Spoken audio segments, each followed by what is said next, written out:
Les faits rapportés par l'article dressent le portrait de Lamine Camara. Mhm. On parle d'un joueur de 22 ans, natif de Diouloulou, qui a déjà accroché un titre de champion d'Afrique à son palmarès. Et c'est pas rien. Non, c'est énorme. Actuellement, il évolue sous les couleurs de l'AS Monaco en Ligue 1. Et quand on superpose tous ces éléments, on réalise qu'on n'est plus du tout face à un simple prospect qui fait ses premières armes, quoi. Ouais. On est face à quelqu'un qui a déjà un bagage conséquent, malgré son très jeune âge. Et tu sais, ce qui est fascinant ici, c'est le statut avec lequel il est arrivé et la façon dont il le gère. Ah oui, la fameuse étiquette. Voilà. Les sources insistent bien sur le fait qu'il est arrivé à Monaco avec l'étiquette de grand espoir du football africain. C'est lourd à porter. C'est super lourd. C'est le genre de fardeau psychologique qui a brisé plus d'une carrière précoce. Surtout dans un nouveau championnat. Exactement. Arriver dans un championnat rugueux avec l'obligation implicite de justifier ce titre de futur grand, c'est un test de caractère monumental. Et pourtant, il s'en sort super bien. Oui. Or, l'article qualifie ses prestations actuelles de solides. Et ce n'est pas un adjectif choisi à la légère par les journalistes. Non, ça veut dire qu'il est régulier. Voilà.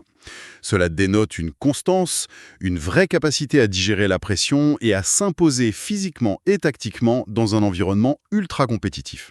Il n'a pas juste fait un bon match et puis disparu. C'est tout à fait ça. Il ne s'est pas contenté d'être une promesse fulgurante et éphémère, il s'est vraiment stabilisé. Et pour visualiser l'impact de ce profil, la source utilise deux mots qui mis ensemble, créent une combinaison vraiment redoutable. Lesquels? Intensité et créativité. Ah oui, le Graal. C'est ça. Sur un terrain, on pourrait le comparer à un outil multifonction de haute précision, en fait. C'est une bonne analogie, ça. Ouais. D'un côté, il y a le moteur, le volume de jeu pour harceler l'adversaire, récupérer les ballons, mettre de l'impact physique. Mhm. Et de l'autre, il y a la vista, cette capacité à inventer une passe clé pour casser des lignes immédiatement après la récupération. Et c'est là toute la rareté du profil. Parce que c'est difficile d'avoir les deux. Très difficile. Avoir un milieu destructeur, un pur récupérateur qui va juste gratter des ballons, c'est assez standard dans le foot actuel. On en trouve pas mal, Ouais. Et avoir un meneur de jeu très fin techniquement, ça l'est aussi. bien sûr. Mais réunir ce coffre physique nécessaire pour maintenir un pressing asphyxiant et en même temps garder la lucidité technique pour relancer proprement immédiatement après cet effort. Quand le cardio est à 200 à l'heure. Exactement. C'est ça qui est dur. Et c'est ce qui définit le milieu de terrain moderne par excellence. Et il a que 22 ans. C'est ça qui est dingue. À 22 ans, afficher déjà cette double compétence, c'est envoyer un signal fort aux cellules de recrutement. Et c'est là que ça devient vraiment intéressant, parce que nos sources nomment concrètement l'un de ses observateurs. Et c'est pas n'importe qui. Non, pas du tout. C'est le Liverpool FC. Les Reds. Voilà. Quand Offside révèle que les Reds suivent son évolution de très très près, avec une intention claire de renforcer leur milieu de terrain pour la saison prochaine. C'est une info majeure. Oui, on n'est pas dans le simple repérage lointain, genre on l'a mis sur une liste. On parle d'un besoin actif d'ajouter des profils dynamiques à leur effectif pour la saison prochaine. Et si on relie ça à une vision plus globale, l'intérêt de Liverpool prend tout son sens quand on analyse l'ADN du championnat dans lequel ils évoluent. La fameuse Première Ligue. Exactement. Les textes rappellent que la Première Ligue est expressément réputée pour son rythme intense et son engagement physique. C'est le championnat le plus exigeant de ce côté-là. Sans aucun doute. C'est une ligue où les transitions s'enchaînent sans le moindre temps mort. Ça va d'un but à l'autre en permanence. Donc le milieu de terrain, c'est crucial. C'est une véritable zone de combat. La moindre baisse de régime, le moindre joueur qui marche au lieu de courir, c'est fatal pour toute l'équipe. Du coup, un profil qui serait uniquement créatif, le meneur de jeu un peu à l'ancienne, il s'y ferait étouffer. Totalement broyé par le pressing adverse. Et à l'inverse, un profil purement physique, qui court beaucoup mais qui n'a pas la technique, il manquerait de justesse pour lancer les attaques rapides typiques de ce championnat. Précisément. Et c'est pour cela que l'association entre le besoin de Liverpool et le profil de Lamine Camara, ça semble couler de source sur le papier. Tout s'aligne. C'est ça. L'intensité qu'il montre en Ligue 1, c'est le prérequis non négociable pour espérer survivre en Première Ligue. Mais ce n'est pas tout. Qu'est-ce qu'il y a d'autre ? L'article soulève un argument central pour justifier l'appétit de Liverpool. On parle de sa marge de progression. Ah, la marge de progression. C'est le mot magique. À 22 ans, un club comme Liverpool n'achète pas seulement les performances actuelles du joueur. Ils achètent le joueur qu'il sera à 25 ou 26 ans dans son prime absolu. C'est exactement ça, c'est toute la philosophie des grands clubs anglais aujourd'hui. Ils veulent façonner le joueur. Oui, Investir sur un talent qui a déjà prouvé sa solidité dans un championnat exigeant comme la France, qui a l'expérience des grands rendez-vous internationaux. Comme sa victoire en Coupe d'Afrique. Voilà, une Coupe d'Afrique, c'est une pression monstrueuse, donc il a ce vécu. Mais en même temps, il possède encore la malléabilité nécessaire pour être modelé selon les exigences tactiques spécifiques du club anglais. Il n'est pas encore figé dans son style de jeu. Non, il a le temps d'apprendre. Cette fameuse marge de progression, c'est ce qui transforme un simple transfert en un véritable investissement à long terme. Donc Liverpool cherche un moteur pour les 5 ou 6 prochaines années. Et ce profil hybride, intense et créatif correspond exactement à ce cahier des charges. Alors, qu'est-ce que tout ça veut dire concrètement pour l'immédiat? C'est la bonne question. Parce qu'on a un joueur qui semble cocher absolument toutes les cases, un acheteur avec un besoin identifié et des moyens financiers colossaux, et pourtant, l'article est formel. Rien n'est fait. Rien du tout. Il n'y a absolument aucune discussion officielle entamée pour le moment. La rumeur enfle dans les médias, mais les bureaux sont calmes. C'est le paradoxe apparent du marché. Mais c'est en réalité le fonctionnement très classique des fenêtres de transfert. On prépare le terrain. On est en plein dedans. Nous sommes dans la phase de conditionnement. Aucune offre formelle n'est sur la table, d'accord, mais le simple fait que ces informations circulent dans des médias anglophones comme Caught Offside et soient reprises par d'autres sites, Ça crée une attente. ça crée une réalité de marché.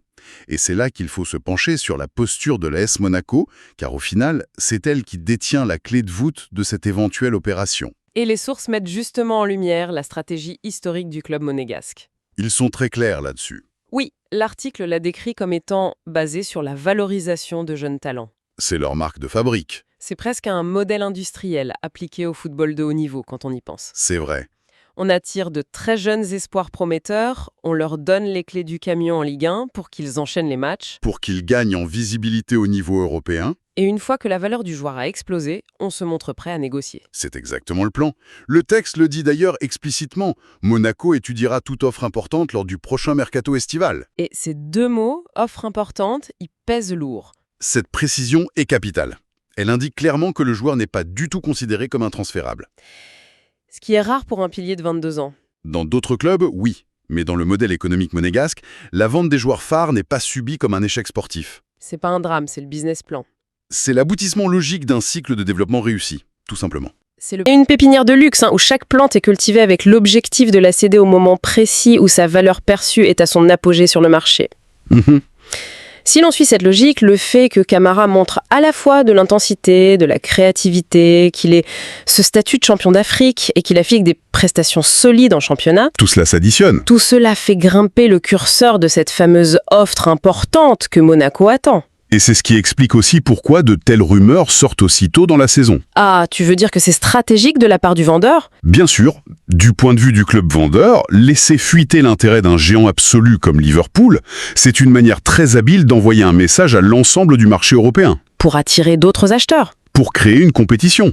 C'est une façon de dire, regardez, le joueur est observé par l'élite anglaise, si vous le voulez aussi, il faudra s'aligner sur des standards financiers de première ligue. Et on sait que les clubs anglais ont les poches profondes. Très profonde. La valorisation ne se fait pas seulement sur le terrain par les performances sportives du joueur, elle se construit aussi médiatiquement. En faisant monter la sauce. Voilà, en faisant monter les enchères virtuelles des mois avant même l'ouverture officielle du mercato. On voit bien comment toutes les pièces de la mécanique s'emboîtent parfaitement ici. C'est une horlogerie fine. D'un côté, on a l'aspect purement sportif. Liverpool a désespérément besoin d'un milieu capable de résister à la lessiveuse qu'est la Première Ligue, et Lamine Camara possède cette rare alchimie entre créativité technique et volume athlétique. C'est la pièce manquante de leur puzzle. Et de l'autre côté, on a l'aspect purement financier. Monaco a bâti tout son modèle économique sur l'identification précoce de ce type de profil précis. Pour faire du profit. Exactement, pour pouvoir générer une plus-value massive quand les grands clubs anglais viennent faire leurs courses estivales. C'est l'alignement parfait des intérêts.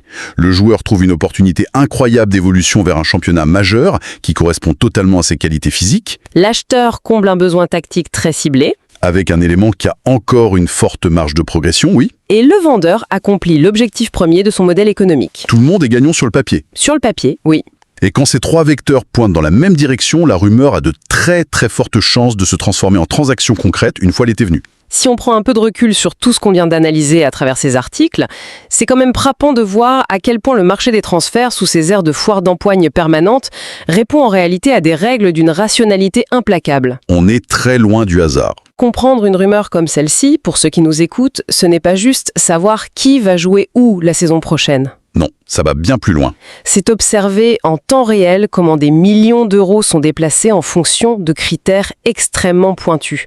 La capacité d'un joueur de 22 ans à encaisser des courses à haute intensité, sa lucidité pour faire une passe créative dans un espace réduit et l'adéquation de ce profil précis avec l'ADN rugueux d'une ligue étrangère. C'est de la science tactique et financière. L'écosystème du football moderne ne laisse plus aucune place au recrutement hasardeux. Chaque mouvement potentiel, même au stade de simples murmures relayés par des sites spécialisés, est adossé à une évaluation minutieuse des risques et des bénéfices à long terme. C'est devenu hyper professionnel. Totalement. L'investissement sur la marge de progression est devenu le véritable nerf de la guerre pour les cadors européens. On n'achète plus seulement un joueur, on achète son futur potentiel. C'est une cartographie vraiment fascinante des rapports de force dans le football actuel.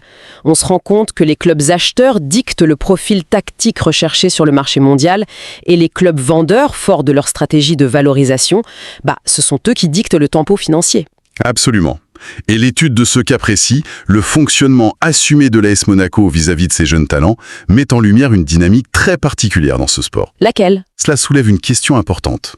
Si un club fait de la valorisation et de la vente systémique de ses meilleurs éléments, dès qu'une offre conséquente se présente, la pierre angulaire de son modèle, jusqu'à quel point peut-il continuellement renouveler son effectif avant que cette rotation permanente n'entrave la création d'une alchimie collective capable de viser les plus hauts sommets sportifs sur le long terme? C'est le grand dilemme. La frontière entre la viabilité financière et l'ambition purement sportive semble de plus en plus fine. C'est une réflexion profonde qui découle logiquement de cette mécanique de la valorisation qu'on vient de décrire. Une contradiction fascinante du sport moderne sur laquelle il convient de méditer pour clore cette exploration aujourd'hui. Tout à fait. Merci d'avoir décortiqué tout ça avec moi. À la prochaine pour une nouvelle plongée passionnante dans les sources.